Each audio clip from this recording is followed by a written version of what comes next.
Chapter 1.7, find perimeter, circumference, and area. All right, so the definition for perimeter, that is just the distance around a figure. So that's for perimeter.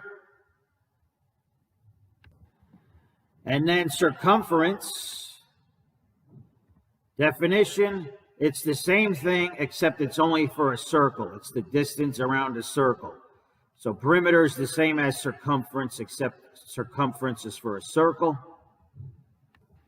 So when you measure perimeter and circumference, it's the same as a length. Okay, so it might be something like meters or feet. Okay, but if you do area, if you do the area, that is going to be meters squared or feet squared. Okay, so when you measure area, the units are going to be squared or to the second power. So I'm going to post these notes. Okay, these are the formulas for perimeter, area, and circumference. All right, here we have a square, and all the sides of the square are the same. Okay, so they just call the side length S, and the formula for perimeter is going to be 4 times S. Okay, the way they got 4 times S is because for perimeter, you just add the side lengths. So if each side is S, that's just going to be S plus S plus S plus S. Okay, it's 4 side lengths of S. And S added 4 times is 4S. And as far as the area is concerned, it's just going to be side times side, or S times S. All right, S times S is the same as S squared. Now for the rectangle, you can see opposite sides are congruent. So if this up-down part is length L, then the other side across from it is also going to be length L. If this left-right part is length W, the side across from it is also going to be length W. So if you did the perimeter for the rectangle, you would add W plus L plus L. Okay, so that's just W plus W plus L plus L. Okay, when you add L plus L, you just get 2L.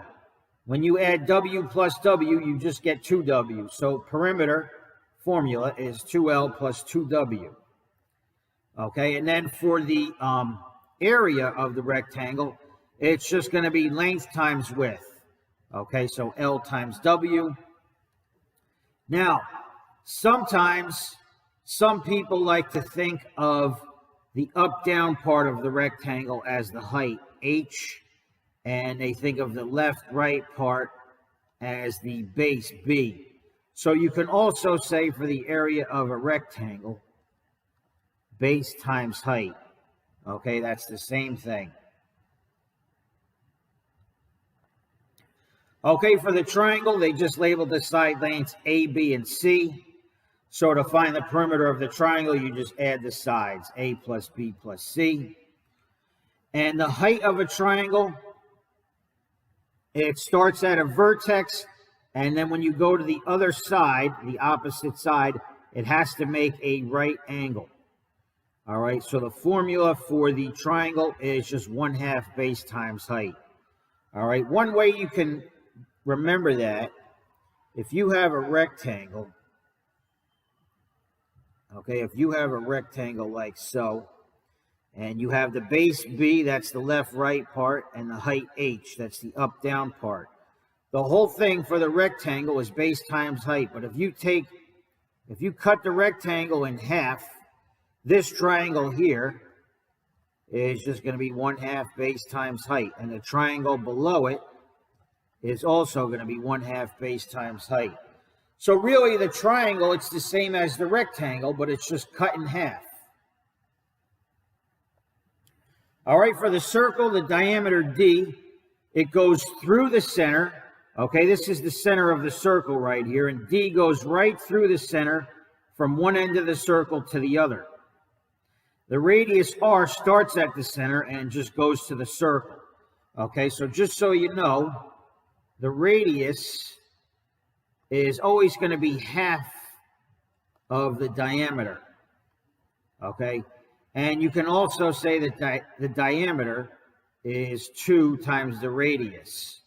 All right, so they're almost the same thing, except the diameter goes all the way through from one end to the other. It has to go through the center, but the radius starts at the center and just goes to the circle. All right, so again, I'll post these. And the formula for circumference, it's going to be pi times diameter. Or if you want, you can replace the D with 2 times R. You see, we said D is 2 times R. So if you replace the D with 2 times R, it's going to be 2 times pi times R. That's for the circumference C. And the area for a circle is pi r squared. So real quick, it says pi is the ratio of a circle's circumference to its diameter. Okay, so if you did the circumference divided by diameter, you would just get pi. Now, most of the calculators, they have a pi key that you can use. If you don't have a pi key, you can round off pi and use approximately 3.14. All right, so that's the value of pi, but most calculators have a key for pi. Okay, example 1, find the perimeter and area of the rectangular basketball court shown. Okay, so left, right, you have 50 feet, and up, down, you have 84 feet. Please see if you can do the perimeter and area. I put the formulas for you. All right, so for the width, we'll make that the left-right part. That's going to be 50 feet. And for the length L, we're going to make that the up-down part. That's 84 feet. Okay, so for perimeter, it's going to be 2 times L, which is 2 times 84. And then for the width, it's going to be 2 times 50. Okay, and 2 times 84, that's 168. 2 times 50 is 100. And that is going to be 268. Let me erase this right here. All right, that's going to be 268. And the units were in feet. So for perimeter, you just keep it as feet.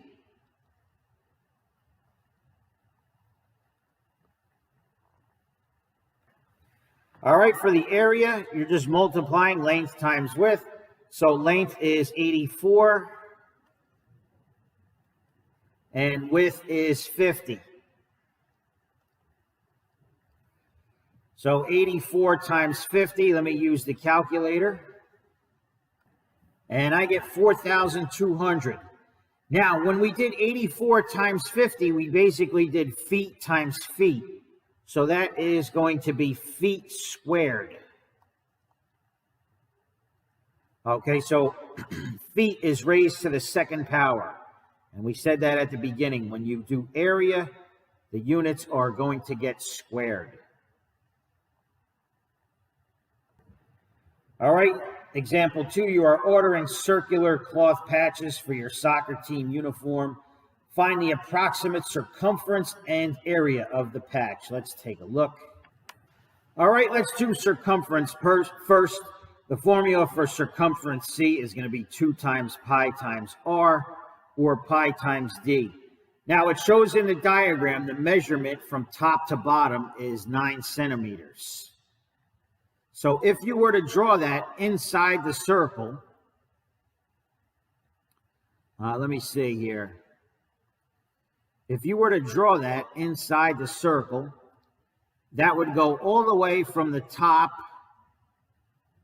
all the way to the bottom. Okay, so it passes through the center. So, do you think that length is a diameter or a radius? Well, since it goes all the way from one side to the other, that's going to be a diameter. So this 9 centimeters is actually the diameter D. All right. So for circumference, you have two formulas to choose from. You don't need that one. You can use pi times D. Okay, and I'll give you a hint. You can use the pi key on the calculator, or you can use pi equals 3.14. So please do the circumference. Okay, pi times D, I'm going to do 3.14. And that is times D, which we said was 9. So I'll do that on the calculator. And I get 28.26. Okay, they said approximately, so in their answer, they did it to the nearest tenth. All right, you look at the second decimal. If it's 5 or more, you round up. So this is going to be 28.3. Okay, and the units were in centimeters, so we just keep it as centimeters. Now, just so you know, sometimes if you use the pi key instead of 3.14, sometimes the answer is going to be a tiny bit different. In fact, with the pi key, it's actually more accurate. All right, so we said this length here is the diameter D. So let's see, let's do the area. Okay, so see if you can do the area pi r squared, and I'll give you a hint. In order to find the radius r, you have to take half of the diameter D. So take half of 9 and then plug it in place of r. You're going to need the calculator. All right, half of D is going to be half of 9. So 1/2 times 9, or you can say 9 divided by 2, and that is just 4.5. Okay, so that's what we're going to use for the radius r. So we have pi, that's 3.14, and r is going to be 4.5. But that gets squared. So now I'm going to do this on the calculator. Okay, on the calculator, I get 63.585.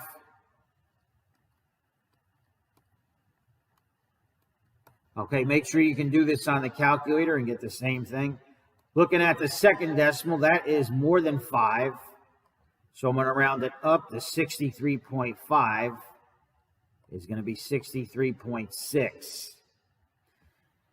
Now, the units on the radius r were in centimeters. This was 4.5 centimeters, but those got squared. So the units on the area are going to be centimeters squared. Okay, remember we said at the beginning for area, the units always get squared. Okay, please try these two real quick. Try to find the perimeter and area of the square and the circumference and area of the circle. Okay, I gave you the formulas. All right, so for the square, all the side lengths are congruent. As you can see, they're marked congruent. So this side length right here, we just call that S because they're all the same. Okay, so for perimeter, it's going to be 4 times S, and that's just 4 times 1.6. And I'll do the calculation in a minute.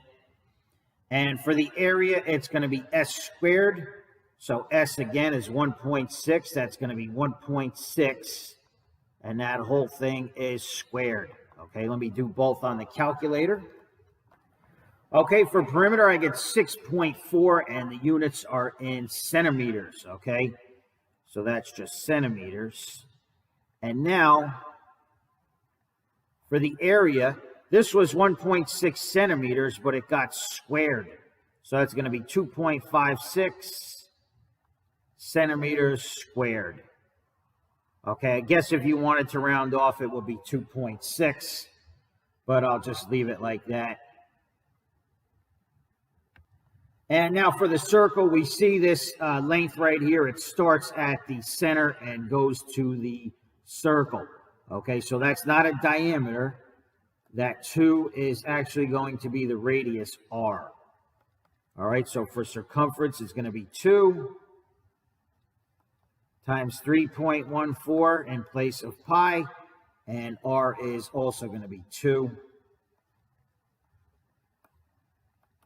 Okay, feel free to use your pi key on the calculator. If you want to do 2 times pi times 2, that's fine. I'm going to do 2 times 3.14 times 2, and I get 12.56. Okay, the units on that were in yards, so I'm going to keep that as YD.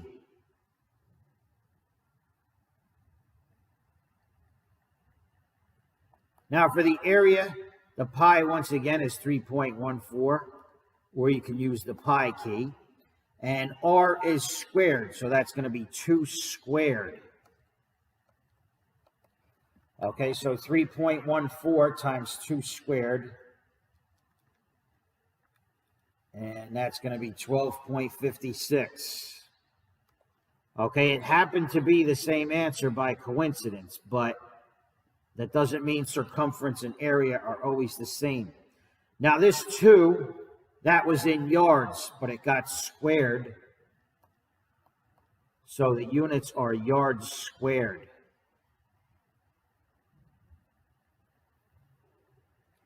Again, if you use pi key on the calculator instead of 3.14, your answer is going to be slightly different. So if you wanted to round it off, it should be around 12.6. Okay, example 3, the triangle QRS have vertices Q, R, and S. Those are the coordinates. What is the approximate perimeter of triangle QRS? Let's look at the graph. Okay, here is triangle QRS.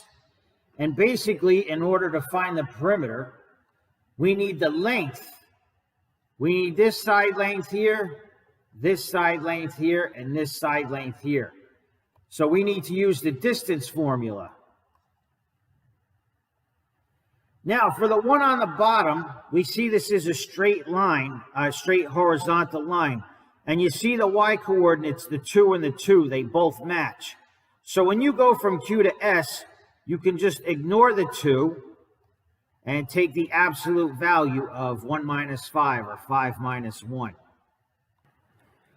All right, so the length for QS from left to right, that's easy.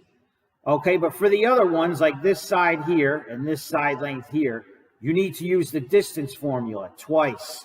Okay, so use the distance formula for QR and RS, please. Let me erase this here where I crossed out the 2. Use the distance formula for the other 2 sides, please. All right, so QS was just 5 minus 1, and that's just 4.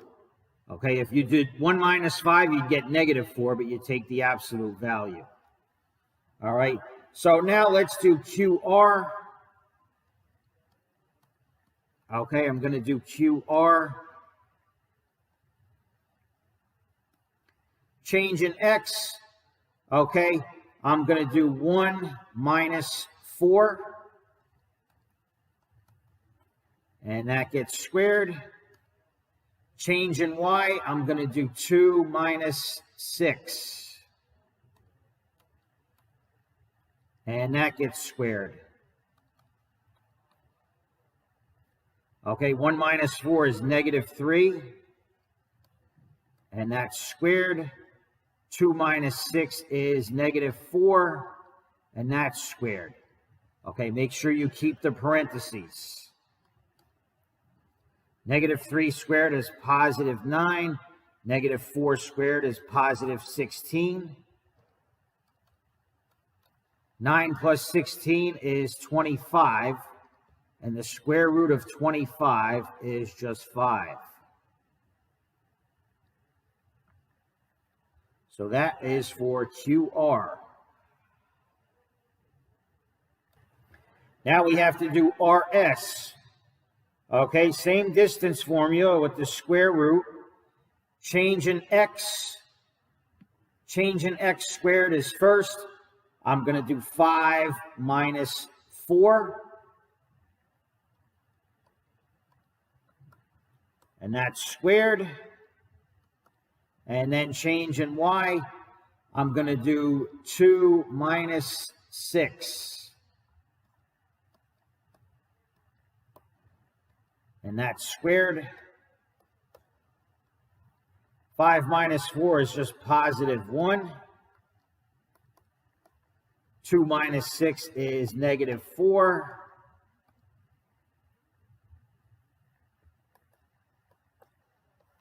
One times 1, or 1 squared, is just 1. Negative 4 squared. Negative 4 times 4 is positive 16. Okay, and that's going to be the square root of 17. So I need the calculator for that. I'm going to round it to 1 decimal. And I get 4.1 for the length of RS. Okay, and now, finally, we can do the perimeter. And that's just adding the side lengths, okay? In the formula, we use A, B, and C for the side lengths. So we can just say A plus B plus C, okay? So the first side length was 4. And the other side length was 5. And then the final side length was 4.1. Okay, so that's 9 plus 4, that's 13.1. And they did not give us feet or any units, so it's just 13.1 for the final answer.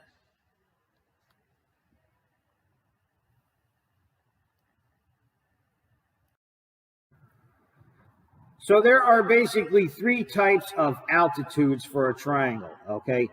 First off, an altitude is basically the height of a triangle, and it goes from a vertex and is perpendicular to the opposite side.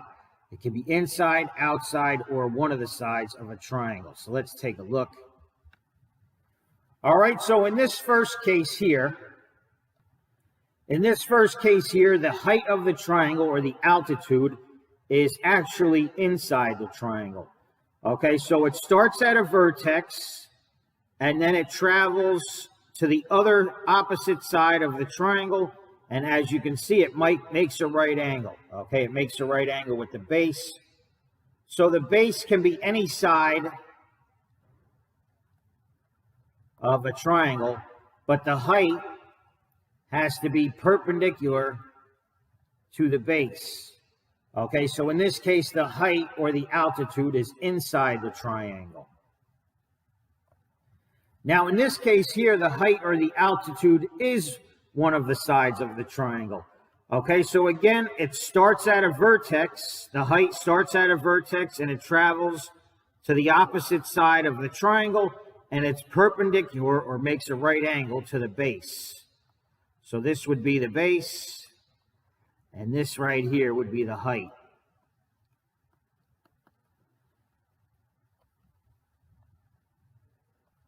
And then finally, the last case, the altitude or height is actually outside of the triangle. So once again, it starts at a vertex and it travels to the opposite side and makes a right angle. Okay, so this side right here is the base, and this line here is the height. Notice that the height is actually outside of the triangle, but they always make a right angle with each other. Okay, so the base can be any side of the triangle, but the height can be outside, inside, or one of the sides of the triangle. So just looking at the book problems, on problem number 7, this right here would be the height, and this right here would be the base. Notice they make a right angle with each other. On number 8, this right here would be the height, and this right here on the bottom would be the base. Notice they make a right angle. And finally, on number 9, this line outside of the triangle would be the height, and this right here, only this part of the triangle, not the outside, this part right here would be the base. But still, once again, they make the right angle with each other.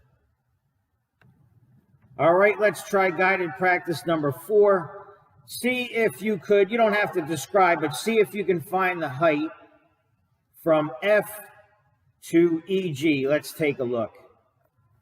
Okay, here is point F, and EG is this right here. See if you can find the distance from F to EG, basically the height of the triangle. It's pretty simple. All right, if it were me, I would just count units. Okay, so counting on a horizontal line, I would just say 1, 2, 3, 4, 5, 6. Okay, so the height is actually 6. All right, in this case, the height is inside the triangle. So it's the distance from the vertex to the base, and of course, it makes a right angle. So that's going to be your height.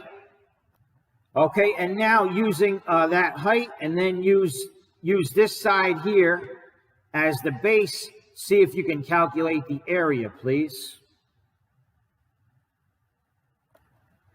All right, so the formula for the area of a triangle, that's just 1/2 base times height. All right, we got our height. And now for the base, just count like we did for the height. 1, 2, 3, 4. Okay, so the base B is 4. Okay, please remember the base can be any side of the triangle, but the height has to be perpendicular. It has to make a right angle with the base that you're using. All right, so we have 1/2, and the base is 4. So that's 1/2 times 4, and the height is 6. Okay, so half of 4 is 2, and then 2 times 6 is just 12. Okay, I don't see any units, so it's just 12. If it had units like feet, it would be feet squared. Okay, example 5, the base of a triangle is 28 meters. Its area is 308 square meters. Find the height of the triangle. All right, they gave us a drawing here, but really you don't even need it. Okay, they said the base is 28 meters. So without even looking at the drawing, that was in the write-up. And they said the area was 308 square meters. Okay, so the area is 308 meters squared, or square meters. And they want us to find the height h. All right, so using our formula, area equals 1/2 base times height. Okay, and we're working backwards. We know the area is 308, so that goes in place of A. And that equals 1/2 times the base B, so that's going to be times 28, times the height h. Okay, we have 308, and 1/2 of 28 is 14, times the height h, and then solving for h, we just divide both sides by 14. On the right, the 14s cancel. I'm going to do 308 divided by 14 on the calculator. And I get h equals 22. All right, the units were in meters, so the 22 is also going to be in meters.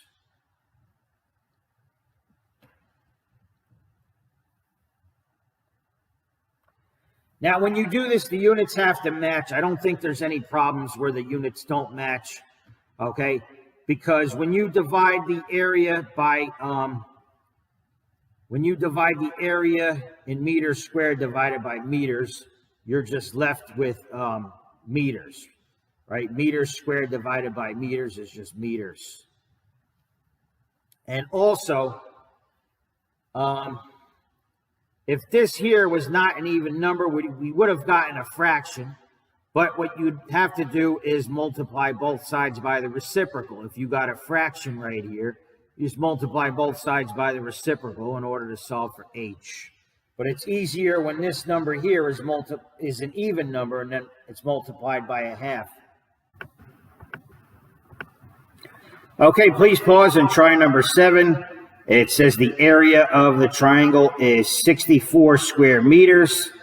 The height is 16 meters, and they want you to find the length of the base. So we know the area formula for the triangle, it's 1/2 base times height. Okay, the area was given at 64 square meters. So that's going to be in place of A, 64.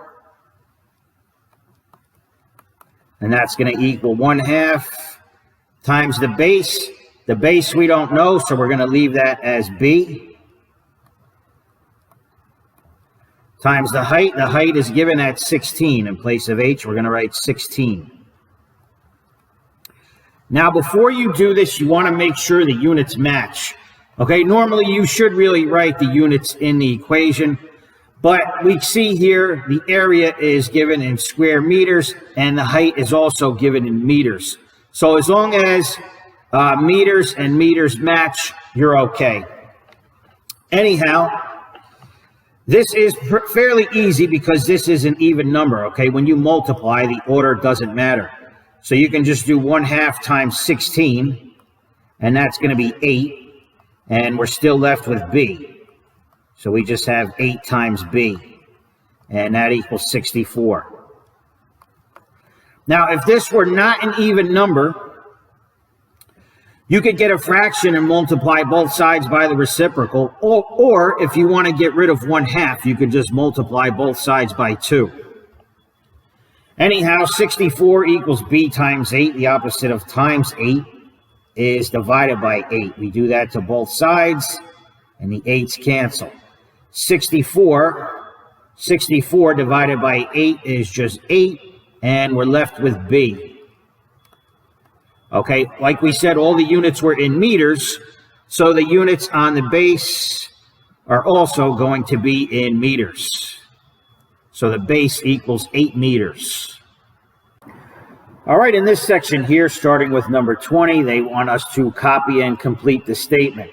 So basically, we're doing some unit conversions. Okay, so on number 20, we are converting centimeters squared to meters squared. The first thing we want to ask ourselves is how many centimeters are in a meter? Okay, we know that 100 centimeters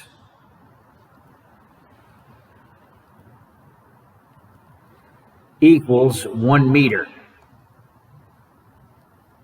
Now, that is not quite enough because we need to convert centimeters squared to meters squared. So the way to get that is to square both sides of the equal sign. So I am going to square this, and I'm going to square this here. Okay, we're doing the same thing to both sides.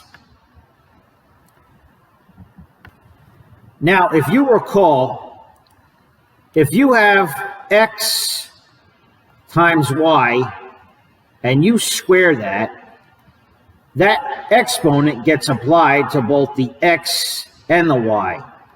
All right, so that's going to be x squared times y squared. So the same thing happens here. When you square both of these, the squared gets applied to the 100, and it gets applied to the centimeters as well.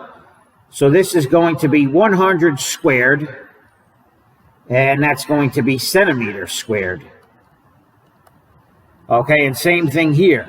The squared gets applied to the 1 and the m, meters. So that's 1 squared and meters squared. All right, so 100 times 100, or 100 squared, that's going to be 10,000. And that's in centimeters squared. And 1 squared, or 1 times 1, is just 1. And that's in meters squared. So now we can use this as our conversion factor. So let's go back to the problem. All right, so we start with 187 centimeters squared.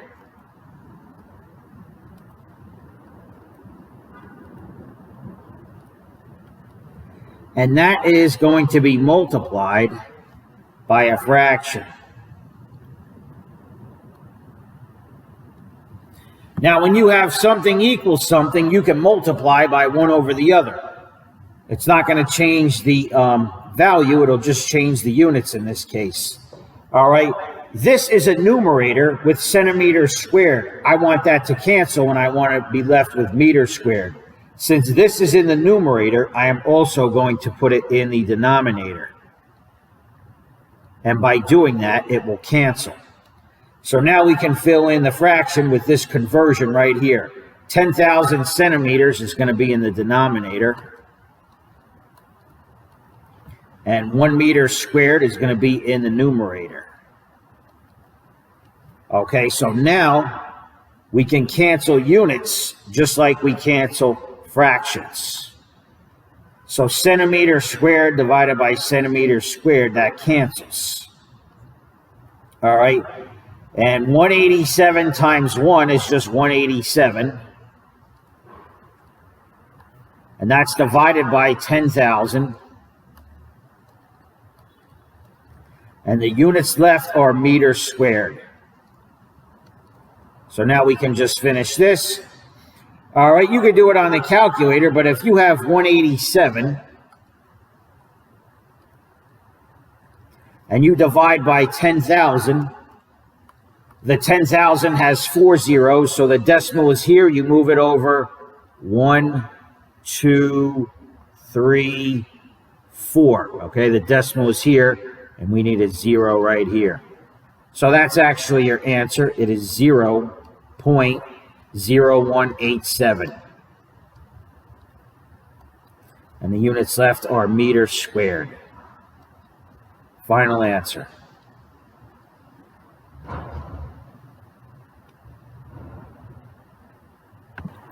All right, please try number 22, and I'll give you a hint.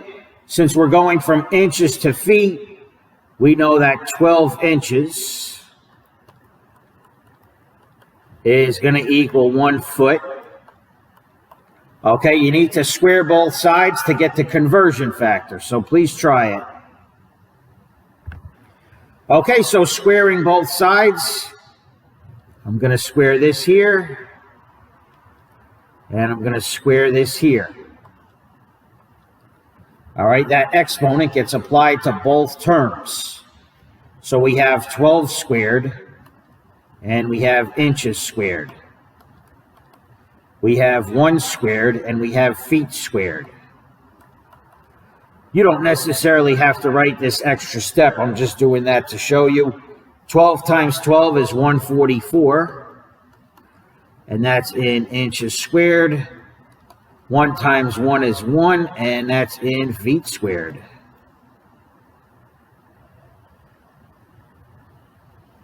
So now we have the conversion factor. Start with what you're given. So that's 18 inches squared. And write out your fraction. And we're going to put 1 over the other. Okay, I have inches squared in the numerator, but I don't want that at the end. I want it to drop out. So inches squared is going to be in the denominator. And the inches squared is 144. And the feet squared is just 1. Okay, inches squared divided by inches squared is gone.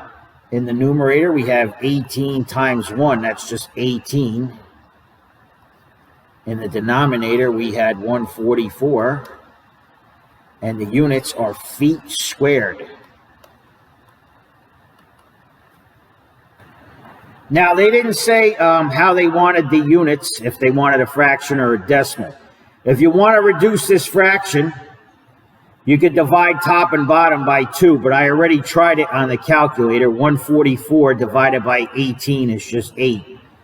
So if you divide the top by 18 and you divide the bottom by 18, 18 divided by 18 is 1. 144 divided by 18 is 8.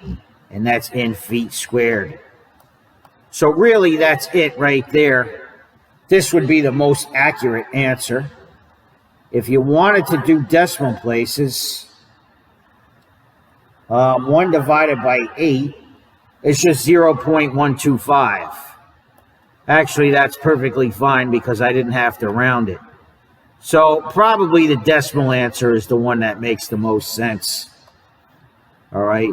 And you didn't have to reduce. If you just did 18 divided by 144, you would get this.